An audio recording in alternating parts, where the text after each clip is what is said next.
Es un placer y más que oportuno poder saludar al exministro José Antonio Campo. Vamos seguramente con él a entender muchísimo mejor los números del DANE de ayer. Exministro Campo, buenos días, bienvenido a la W. Bueno, muy buenos días, encantado de estar como siempre con ustedes, Julio. Gracias. Doctor José Antonio, debe haber una explicación técnica que usted nos va a dar. El ministro dice que los números de ayer confirman que el fantasma de la recesión se aleja. El número de ayer es de 0.7, pero del mismo trimestre del año pasado es 2.7.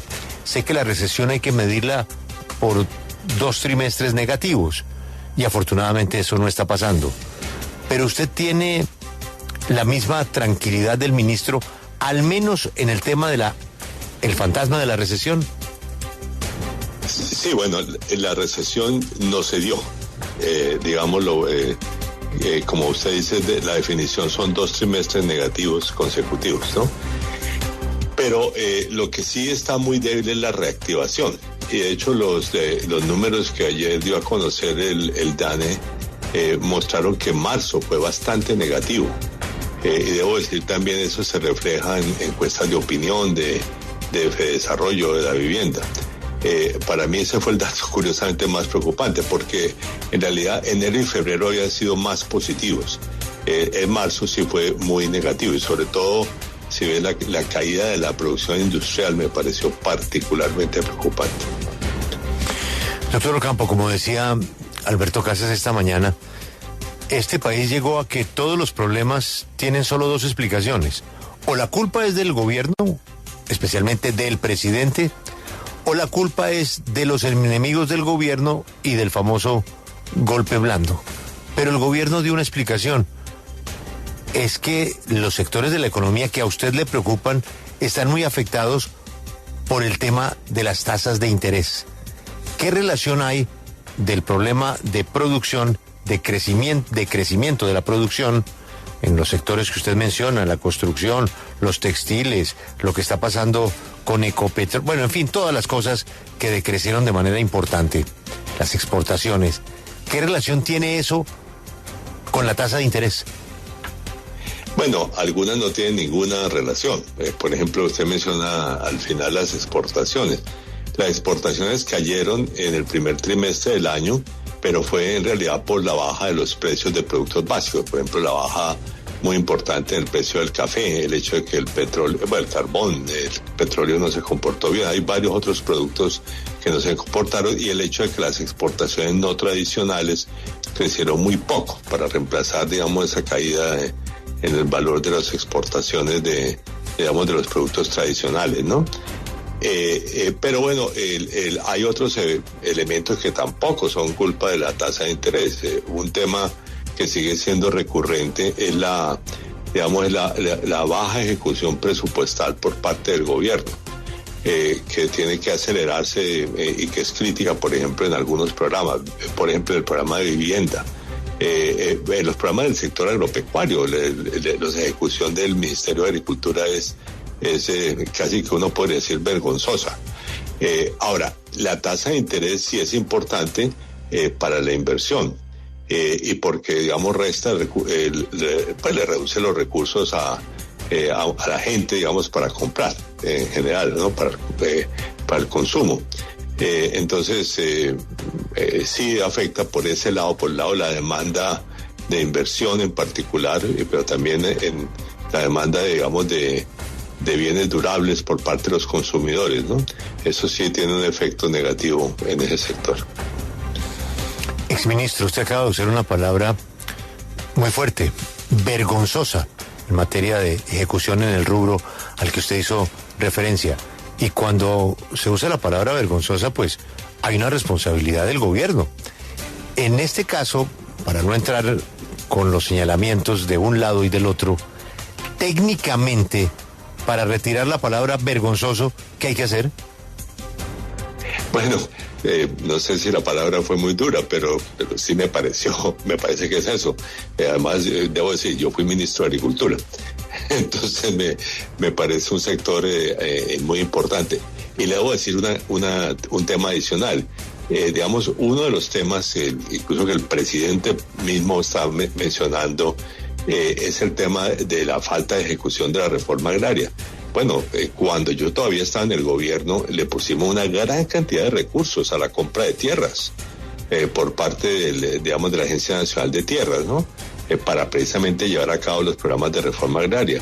Eso, por ejemplo, la ejecución es ínfima. Entonces, el problema no es que no haya recursos, curiosamente sí los hay en el Ministerio de Agricultura, pero digamos la forma como están ejecutando el programa de reforma agraria, pues es muy lento.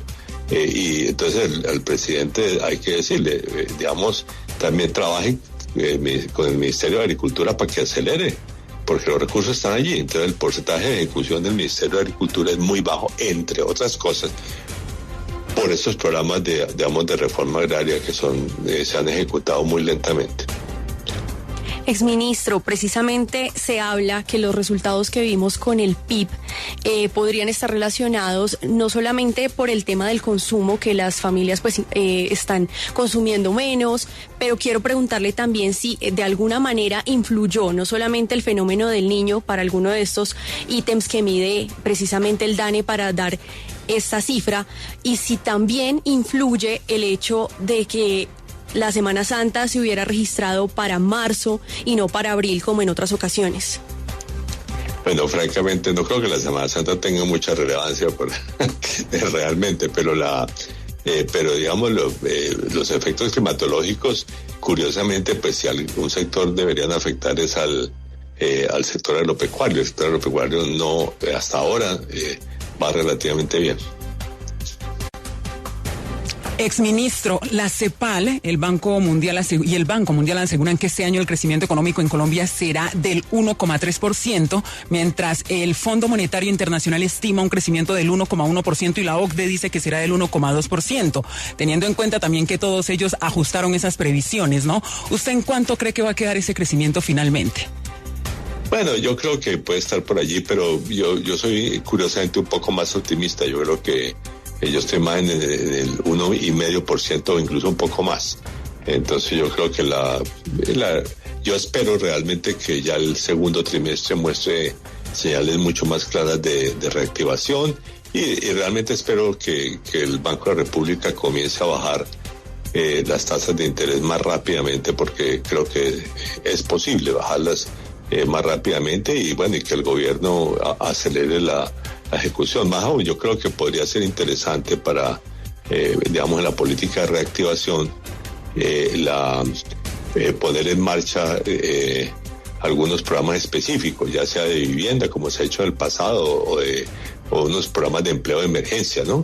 Porque el empleo pues está siendo afectado ya por la desaceleración de la economía, ¿no? Entonces yo creo que eso pueden ser algunos elementos. Más aún, un tema adicional que me parece muy importante es realmente poner a los bancos de desarrollo del país, a Finagro, Bancoldex, etcétera, hacer un programa mucho más activo de apoyo económico y muy especialmente a lo que el gobierno denomina la economía popular. De hecho, pues una de las cosas que a mí me parece lamentable es que todavía yo como ministro lancé un programa que se llama el CREO, que es un programa precisamente de financiamiento de la economía popular. Y ese programa ha tenido una ejecución ínfima. Entonces, creo yo que hay muchas cosas que se pueden hacer, utilizando esos instrumentos, ¿no? Por parte del gobierno, y creo que es lo que hay que poner en marcha para, por ejemplo, yo no creo que sea necesario esto que ha anunciado el gobierno, de un nuevo mecanismo de inversiones forzosas. Lo que tienes que utilizar sus bancos de desarrollo. Claro. Señor Ocampo, pero justamente hablando ya sobre los puntos de reactivación que usted ya nos da algunos gremios y asociaciones pues piden que se adopten otras medidas, especialmente para el sector de las industrias manufactureras y el sector del comercio. ¿Qué se puede hacer allí para reactivación de estos sectores? Bueno, en el caso de la industria podría, reactivarse algunos sectores que utilizan programas industriales. Por ejemplo, los programas de construcción. que utilizan muchos insumos industriales. Ese es un caso concreto en el cual la ejecución pues del gobierno pues es importante, y se podrían lanzar unos programas. Yo soy partidario de que se haga un programa más ambicioso, por ejemplo, de vivienda social, ¿no? Y que se le asignen unos recursos sacándolo de otros sectores, ¿no? Para que no generen un problema fiscal adicional. Exministro, quiero preguntarle sobre las consecuencias o la incidencia de algunos mensajes políticos en el clima de inversión y en esta cifra de crecimiento. Usted mencionaba el tema de la propuesta de inversiones forzosas para el sector financiero, pero también ha habido otras propuestas del presidente complicadas, como los cambios a la regla fiscal, el tema de replantear las vigencias futuras. ¿Usted cree que estos mensajes políticos de alguna forma afectan el clima de inversión y por consecuencia la cifra de crecimiento, o cree que está un poquitico sobrevalorada ese factor en la ecuación de crecimiento? No, yo creo que digamos un clima, digamos, de menor polarización política y cumplimiento de las reglas institucionales del país sí sería positivo. Y entre las reglas institucionales están las dos que usted menciona. O sea, no se pueden cambiar las vigencias futuras, porque esos son compromisos que tiene el gobierno con los que han hecho inversiones en carreteras, por ejemplo. Entonces, inversiones privadas. Entonces, si se incumple con las vigencias futuras, pues realmente lo que se está haciendo es un desincentivo enorme a nuevos proyectos de inversión privada en infraestructura que han sido fundamentales en Colombia por mucho tiempo ya. Entonces ese es un caso particular que no se debe cambiar. Y en el caso de la regla fiscal, el efecto digamos de cambiarla radicalmente sería totalmente inadecuado para internacional, pues para como señalan los mercados, incluso los mercados internacionales y al propio Fondo Monetario Internacional, que le acaba de reiterar la línea de crédito flexible que tiene el país desde hace 20 años. Eso me parece que sería negativo. Ahora, lo que ha hecho, el anuncio que después de eso hizo el ministro de Hacienda, que es adelantar un año la meta de la regla, ese es un anuncio que me parece que sería positivo. Eso es casi que una ley de un artículo. Eso lo considero, pero cambiar a fondo la regla fiscal me parece que sería totalmente inadecuado. Exministro, basta con la reducción de las tasas de interés a las que le apuesta el gobierno para disparar el consumo y así reactivar la economía, ¿o esa es una receta de muchas que se necesitan para que esta máquina empiece a andar a mejor velocidad? Bueno, lo que usted dice al final, eso es exactamente, hay muchas otras cosas que hay que hacer. La baja de las tasas de interés sí creo que es una, y creo que han sido demasiado prudentes en la Junta del Banco de la República. O sea, ellos obviamente la inflación es un objetivo, pero también, según lo ha determinado la Corte Constitucional, el empleo y la actividad productiva también tienen que ser, o sea, las decisiones del banco no pueden ignorar los efectos sobre el empleo y la actividad productiva, que ya llevan varios meses negativos, ¿no? Entonces yo creo que el banco sí tiene que hacer una más aún, si usted mira los datos de inflación, que ya llevan 13 meses a la baja, la inflación básica, es decir, sin alimentos y sin precios regulados, fue como del 6.4% en el mes de abril. Entonces creo que es un dato muy positivo. Y más aún, los precios al por mayor y al productor están bajando. Entonces las perspectivas de baja de inflación ya están claramente en la marcha. Entonces yo creo que el banco sí podría reducir más, pero no es la única solución, hay muchas otras. Por ejemplo, ahí le he mencionado varias, digamos, entre otras cosas, la ejecución del gobierno, quizá algunos programas específicos de reactivación de gasto público, como vivienda social o de empleo de emergencia, por ejemplo, o también el programa de economía de financiamiento de la economía popular, que fue aprobada desde que yo estaba de ministro y que prácticamente no se ha ejecutado. Es decir, hay muchas otras cosas específicas que se pueden hacer, y ese es el plan de reactivación que el gobierno debería anunciar, pero un plan de reactivación mucho más completo. Hasta ahora yo no veo los elementos en los anuncios del gobierno. Mire, quiero volver sobre su referencia a las inversiones forzosas a los bancos. ¿Cuál es el efecto que puede producir una medida de esa naturaleza con un sector al que le han aplicado pues unas tarifas de impuestos bastante mayores que al resto de la economía? Bueno, eso último es correcto, porque digamos en la discusión de la reforma tributaria fueron los propios congresistas los que propusieron una tasa más alta de impuestos a las entidades financieras. Y eso no fue el gobierno, no fui yo, para ponerlo de alguna manera. Pero digamos, yo creo que realmente con la red que tiene Colombia de bancos públicos, o sea, los bancos de desarrollo como Finagro, como digamos Bancoles, como Findeter, ¿no es cierto? Con esos bancos más el Banco Agrario, digamos, se podrían hacer muchos más planes digamos, de crédito, incluyendo, como dije, el programa de financiamiento de la economía popular, el programa se llama Creo, que digamos que fue lanzado hace más de un año y que no ha tenido una ejecución. Entonces yo creo que eso es lo que hay que hacer. No creo que sean necesarias más inversiones forzosas. Más aún, le voy a decir un detalle. Yo creo que si llevan el tema de inversiones forzosas al Congreso, más bien corren el peligro de que le bajen la inversión forzosa al sector agropecuario, que es la única que subsiste.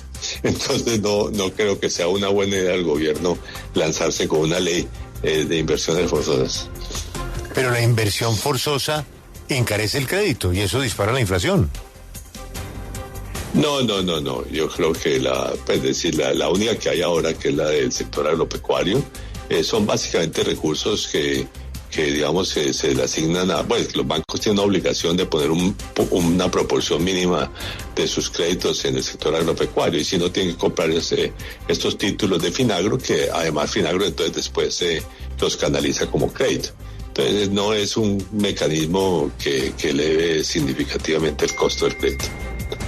Bueno, y si llega a ser ley, tendrá que ir al estudio constitucional.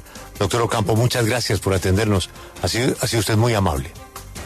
No, a ustedes muchas gracias por su atención, además por todo el tiempo. Muchas gracias.